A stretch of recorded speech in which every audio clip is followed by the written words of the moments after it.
Hi, and welcome back to Short Story Focus. Thanks for stopping by. Today we're going to continue our exploration of the anthology Burning Chrome by William Gibson, and the story that we'll be looking at today is Red Star Winter Orbit, written in conjunction with Bruce Sterling.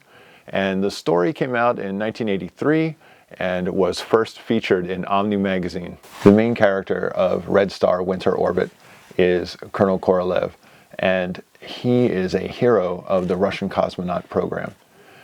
He is the first man to ever land on Mars and come back. And to all of the people who are in Cosmograd, orbiting the Earth, he is a hero to them. They remember him from their childhoods. Colonel Korolev has been in the space station for so long that his body is now decrepit. He is also the victim of an accident that left his body so injured that he had to go and live in the space station to survive. And as he's living in the space station over many, many decades, he becomes very thin and very frail. As we know, a long time in orbit really takes a toll on a body. So he's a very frail man, but he's also a very famous man and a very popular person. And between the small military contingent on Cosmograd and the larger civilian contingent, he is well respected and well loved, but everyone still has to do what they got to do. It becomes obvious throughout the story that the people in Russia on the ground have decided that Cosmograd is no longer useful to them. And the reason that it's no longer useful to them is that Russia has won the Cold War. Russia controls all the resources on planet Earth, most especially oil. Russia has had the most successful space program, and even though they had a major accident on the moon, they actually put a man on the planet Mars, and they managed to dominate space locally around Earth.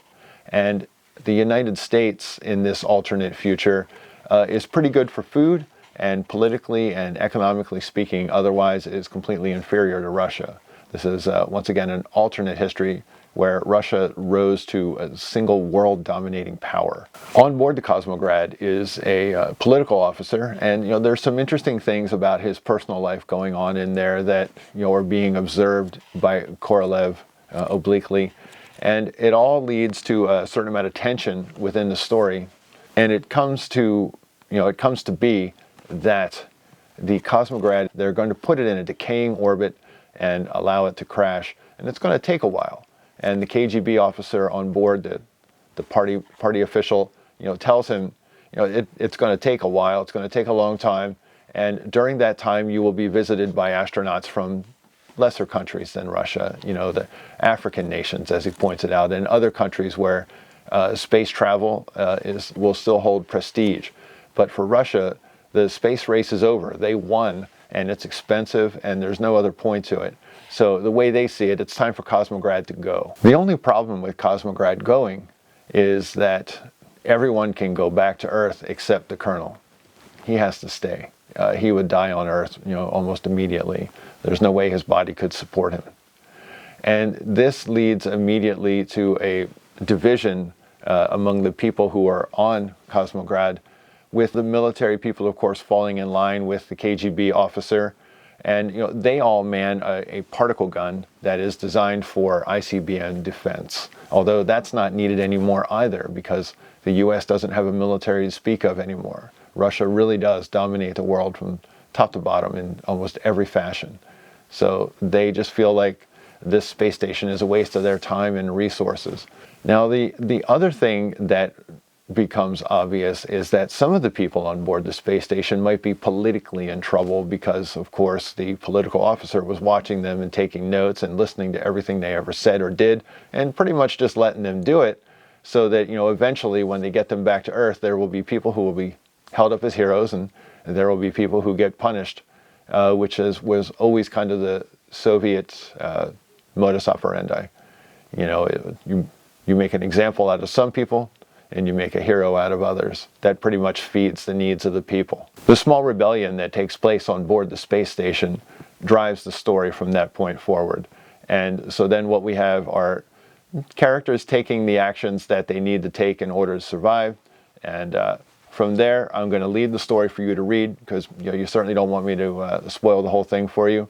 I do recommend you read it. One of the things about this story is that I would say this is the least powerful story that I've read thus far in the anthology. I went and looked at a few other reviews online of this story, and I think that the general consensus was that this is not the most powerful one of the bunch as well. One guy even said he thought it was math, which is a British term. And I think that as much as I enjoyed this story, I'm going to have to agree. The ending of the story is improbable and unlikely.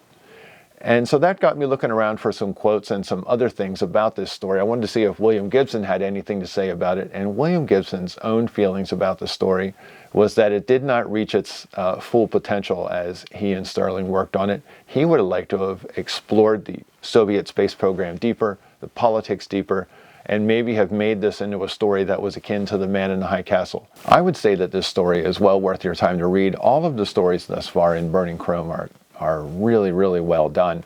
It's just that compared to some of these others, this one's not quite as strong, although I would stack this story up against almost any story that has gotten the Hugo Award from the beginning up till 1963, which is what I've reviewed so far on my Hugo Awards review of short stories. None of those stories hold up in comparison. The art of the short story in science fiction certainly has improved over the many decades. With the exception of, I would say, Flowers for Algernon, which definitely holds its own water quite well. Thanks for stopping by, and have a good day.